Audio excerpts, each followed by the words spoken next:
So these are the directions for the visual presentation assignment. I introduced this assignment some years back, and it was always one of my favorite assignments to teach in business writing. I believe it gives students an opportunity to be creative, to think outside the box, and to assume the role of a professional in business and um, to take on the task that you may have to eventually take on when it comes to business communication. So, I mean, be it a PowerPoint presentation, creating a chart or draft, I'm sorry, a chart or graph or table, um, you know, creating letters to consumers, whatever the case is, I find this to be a really engaging yet helpful activity. And years later, it's still one of my favorites, and it's still useful to this day when it comes to business communication. All right, so it is due October 27th. No exceptions.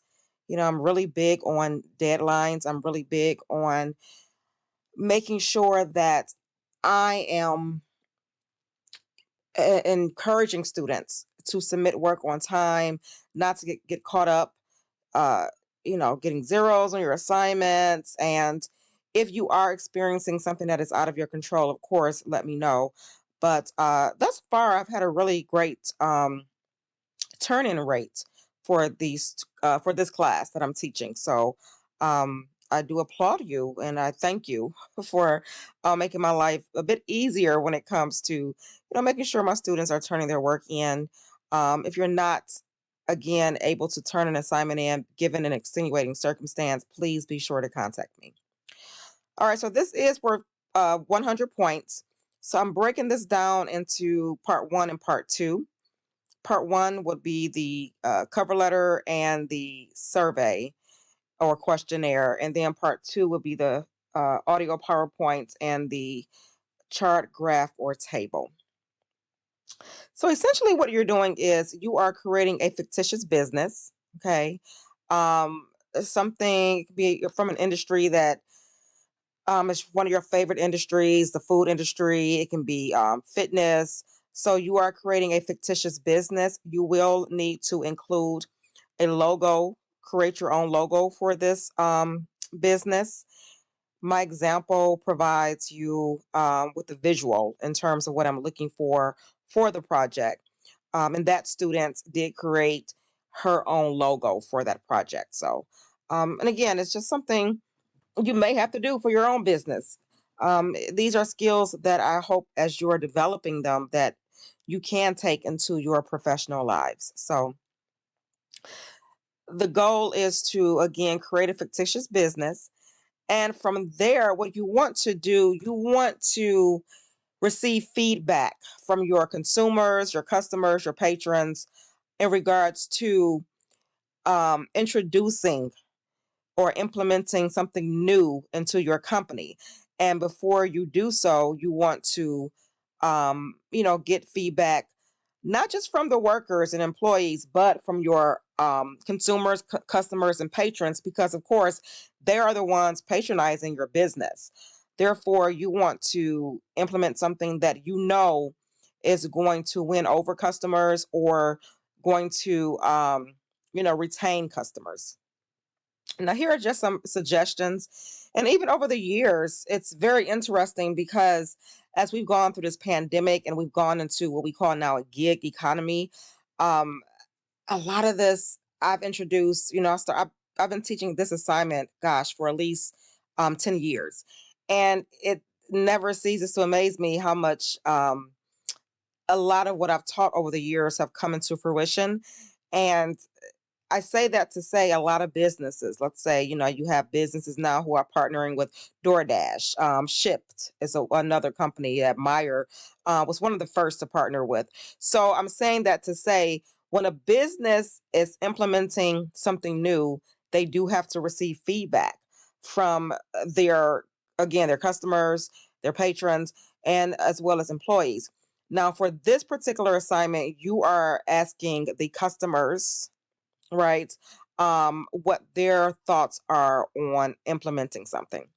So again, as I was mentioning, adding DoorDash or adding Uber Eats or adding a new food item to the menu. Nowadays, we have a lot of companies who are bringing food items back, Taco Bell, Wendy's. And of course, they listen to their consumers, they listen to their customers because that's what they want.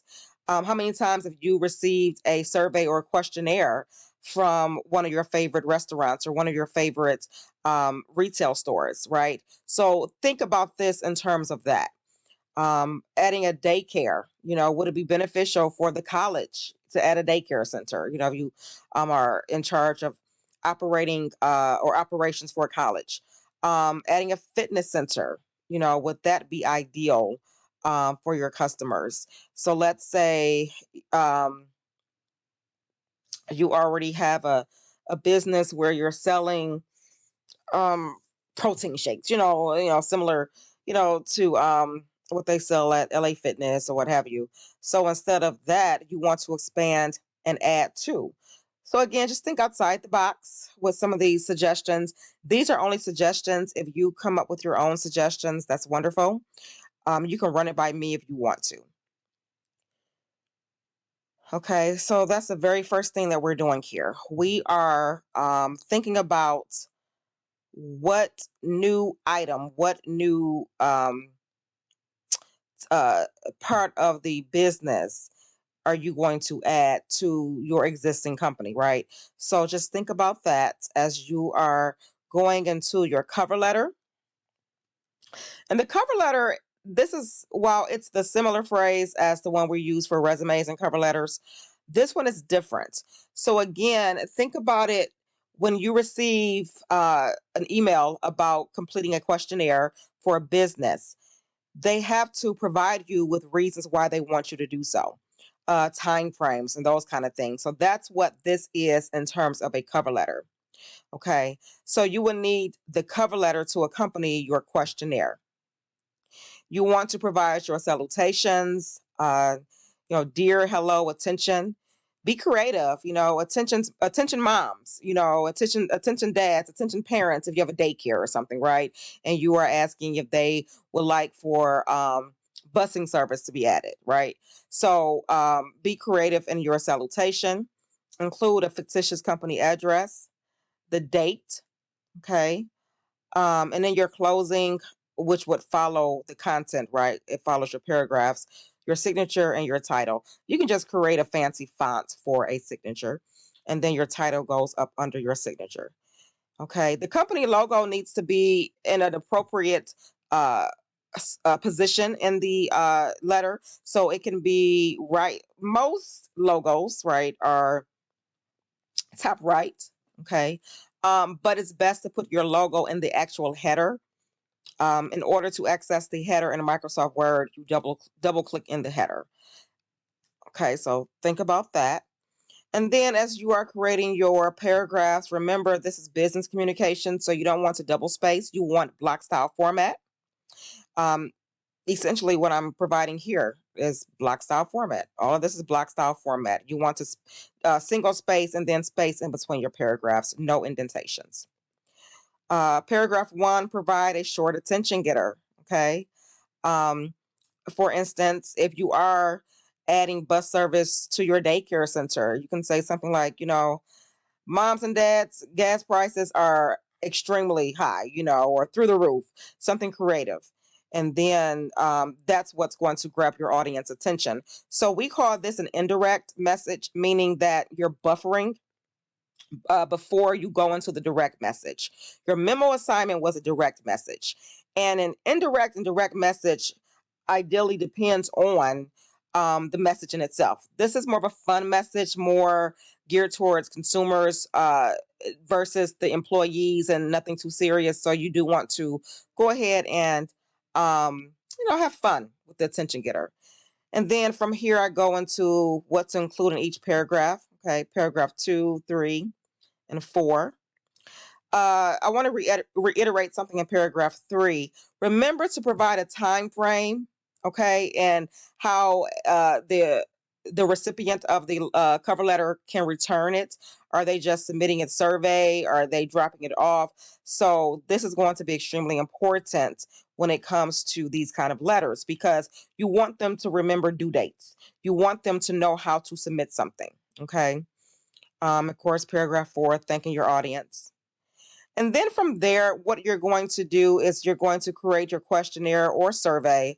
But typically, this is a questionnaire. I mentioned survey because sometimes the terminology is interchangeable, but you're going to have questions. Okay, you're going to have all questions for this particular assignment. So you should have at least 6 to 8 questions. For instance, in terms of the type of questions, they are to be clear, unbiased, and valid.